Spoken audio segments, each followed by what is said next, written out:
پیسے بھی آ چکے تھے. ہاں جی مزمل صاحب آپ کیا کہیں گے؟ یہ ٹرسٹ جو کہا جاتا ہے کہ عمران خان صاحب کے اپنے نام پہ نہیں تھا، شروع میں تو نہیں تھا، پھر ایک قانون بھی بنایا گیا ہے اسلام آباد کے اندر یعنی وفاقی سطح کے اوپر، تو پھر عمران خان صاحب کو سب کہتے ہیں کہ پیسہ تو ان کے پاس نہیں آیا، وہ تو ایک القادر ٹرسٹ میں چلا گیا، یعنی ویسے واپس آیا، ایڈجسٹ ہوا، اور جو زمین انہوں نے لی ہے وہ تو ایک ٹرسٹ ہے، ان کو پرسنلی تو کوئی فائدہ نہیں ہوا. دیکھیں میں یہ سمجھتا ہوں کہ ایک آدمی جب وزیر اعظم ہے، ایک آدمی جب ملک کا وزیر اعظم ہے، تو اسے ایسے کسی آدمی سے کوئی ڈونیشن یا کوئی ٹرسٹ کے لیے زمین بھی نہیں لینی چاہیے جس کا مقدمہ اس کی کابینہ میں زیر سماعت ہو، یا بطور وزیر اعظم وہ اس کو کوئی مالی مفاد دے سکتا ہو یا کوئی مفاد دے سکتا ہو یا اس کے سامنے ہو.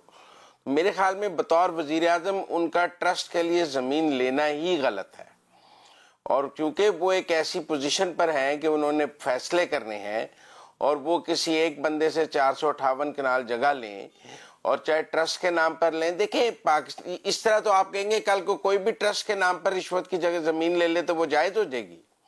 ٹرسٹ کے نام پر رشوت لینا جائز ہے، ٹرسٹ کے نام پر مالی مفاد لینا جائز ہے. یہ ایک نئی منطق پیش کی جا رہی ہے. کوئی بھی آدمی کل ٹرسٹ رجسٹر کرا کے اس پر زمین لے کے اس کے اوپر گھر بنا لے، یونیورسٹی بنا لے، ایک پروجیکٹ بنا لے اور کہ جی میں نے تو ٹرسٹ کے نام پر کیا ہے. یہ ہمارے ملک میں ساری پرائیویٹ یونیورسٹیز ٹرسٹ کی ہیں.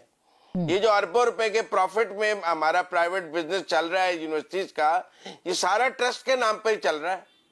اور یہ جتنے مالکان کروڑوں روپے کی اربوں روپے کی گاڑیاں لے کر پھر رہے ہیں یونیورسٹیوں کے، یہ ٹرسٹ کے ذریعے ہی لے کے پھر رہے ہیں. ٹرسٹ کے جو ٹرسٹی ہوتے ہیں وہ ٹرسٹ کے مالک ہی ہوتے ہیں، وہ اس سے بینیفٹ لے سکتے ہیں، جو بھی لے سکتے ہیں. ٹرسٹ ان کی ملکیت ہوتا ہے. تو ٹرسٹ کا کوئی منافع حکومت پاکستان کے خزانے میں تو نہیں چلا جاتا، ٹرسٹ کا منافع ٹرسٹیز کے پاس رہتا ہے. میرے خیال میں بطور وزیر اعظم ان کا ایک ٹرسٹ کے لیے زمین لینا ہی جائز نہیں تھا، اور وہ بھی ایک ایسے شخص سے جس کے بارے میں پاکستان میں بھی کیسز موجود تھے اور جس کے بارے میں ایک ریپوٹیشن وہ خود بھی کہتے رہے. ان کے اپنے بیانات وزیر اعظم بننے سے پہلے موجود تھے کہ وہ ہر بندے کو رشوت دے کے جو ہے خرید لیتا ہے، جس کے بارے میں ان کی اپنی رائے یہ تھی کہ وہ رشوت دیتا ہے اور رشوت سے کام کراتا ہے. اس سے زمین لینا ان کو زیب ہی نہیں دیتا تھا. It was below his dignity level کہ وہ اس سے زمین لیتے بطور ٹرسٹ. میں کوئی لیگل بات نہیں کر رہا، میں اخلاقی بات کر رہا ہوں. اخلاقی تو یہ مقدمہ اخلاقی بنیادوں پہ تو نہیں ہے نا. دیکھیں نا شوکت خانم بھی تو ایک ٹرسٹ ہی تھا، نہیں بہت ضروری ہے مورل، مگر وہ کام کر رہا ہے نا. شوکت خانم لوگوں کی خدمت کر رہا ہے، وہ ٹرسٹ کام کر رہا ہے، وہ ہسپتال کام کر رہا ہے. تو اگر ایک القادر یونیورسٹی انہوں نے کہا کہ بن جائے گی اور ملک ریاض صاحب نے ان کو بنا کے دے دی تو وہ اس نے لوگوں کو فائدہ دینا تھا نا. پتہ نہیں لوگوں کو فائدہ دینا تھا یا نہیں دینا تھا، اب ٹرسٹ موجود ہے یا نہیں ہے، لیکن آپ غیر قانونی پیسے سے اور غیر قانونی راستے سے ٹرسٹ نہیں بنا سکتے. آپ رشوت کے پیسے سے ٹرسٹ کی زمین نہیں لے سکتے. آپ کسی کرپٹ مافیا کے ذریعے کوئی نیک کام، مطلب میں قبضے کی زمین پر مسجد نہیں بنا سکتا، مدرسہ نہیں بنا سکتا. میں رشوت کے پیسے سے مسجد نہیں بنا سکتا. تو اس کے سیاسی اثرات کیا آپ کو کیا لگتا ہے کہ یہ جو ٹھیک ہے وہ آپ کی بات درست ہے، آپ کو لگتا ہے کہ اس کے سیاسی اثرات مرتب ہوئے اس فیصلے کے؟ عمران خان صاحب کے خلاف جو فیصلہ آیا ہے، ان کو جو 14 سال کی سزا ہوئی ہے، اس سے کوئی اثر پڑا ہے ان کے چاہنے والوں پہ، ان کے ووٹر پہ؟ اور اس کو ابھی تک ایک سیاسی سزا کے طور پر ہی تصور کیا جا رہا ہے. انفارچونیٹلی پاکستان میں یہ ہوتا رہا پہلے بھی.